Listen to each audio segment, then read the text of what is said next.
Yamaha Z BS6। তো স্কুটিটার problem হচ্ছে কি, কাস্টমার বলছে সারাদিন ঠিক থাকছে, সকালবেলায় গাড়ি বের করলে আর সেলফ স্টার্ট হচ্ছে না, গাড়ি আবার ঠেলে নিয়ে যেতে হচ্ছে, তারপর ব্যাটারি চার্জ দিয়ে তারপর স্টার্ট হচ্ছে। তো তার জন্য ব্যাটারি চেঞ্জ করেছে, নতুন ব্যাটারি লাগিয়েছে, যেটা ছিল সেটা খুলে দিয়েছে, তারপরেও কিন্তু ওর প্রবলেম বন্ধ হচ্ছে না। তো আমাকে এসে দেখালো। তো এখন আমি ব্যাটারি ভোল্টেজটা আগে চেক করে নেবো, কত ভোল্টেজ আছে সেটা দেখবো আগে। ব্যাটারি ভোল্টেজ যদি কম থাকে তাহলে চার্জিংয়ের প্রবলেম হতে পারে বা ব্যাটারি খারাপ হতে পারে। না, ব্যাটারির ভোল্টেজ ঠিক আছে, মানে চার্জিংও ঠিক হচ্ছে নিশ্চয়ই।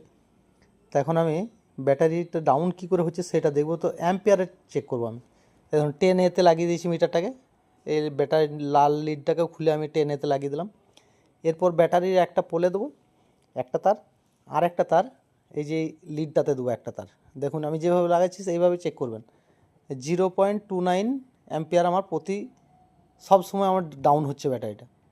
তো চাবি অফ আছে গাড়িতে, কিন্তু চাবি অন নাই, একদম চাবি অফ আছে তাও। তো এটা কেন ডাউন হচ্ছে সেটা এখন দেখতে হবে আমাকে। তো এখন আমি দেখি সিটটা খুলে নিই একবার, কেননা সিটের কাছে যে ব্লুটুথটা দেওয়া আছে ওই ব্লুটুথটা প্রবলেম হলেও এরকম প্রবলেম হতে পারে। তো ব্লুটুথটা খুলছি আমি। ব্লুটুথটা গরমও হয়ে গেছে অনেকটা। ঠিক আছে, জ্যাকটা খুলে দিলাম এখন আমি। এবার আমি চেক করে দেখব, সেম প্রসেস ওইভাবেই দেখছি। একদম ব্যাটারি একদম 0 একদম 0 থাকতে হবে। চাবি অফ আছে এখনও, একদম চাবি অফ আছে, চাবি অফ অবস্থায় 0 থাকতে হবে। কিন্তু চাবি অফ থাকলে তো ব্যাটারি কোথাও লাগছে না আমার, তাহলে ব্যাটারি তাও টানছিল। তো ব্যাটারিটা ওই জন্যই ডাউন হয়েছিল, এই ব্লুটুথটাই খারাপ হয়েছে।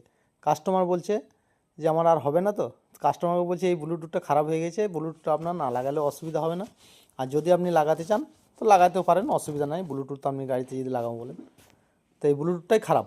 তো আমি ব্লুটুথটা খুলে দিচ্ছি এখন, ব্লুটুথটা খুলে রেখে দিচ্ছি। তো থ্যাংক ইউ। আমার এই ভিডিওগুলো দেখে আপনাদের ভালো লাগলে লাইক, শেয়ার, কমেন্ট আর ফলো করে আমার পাশে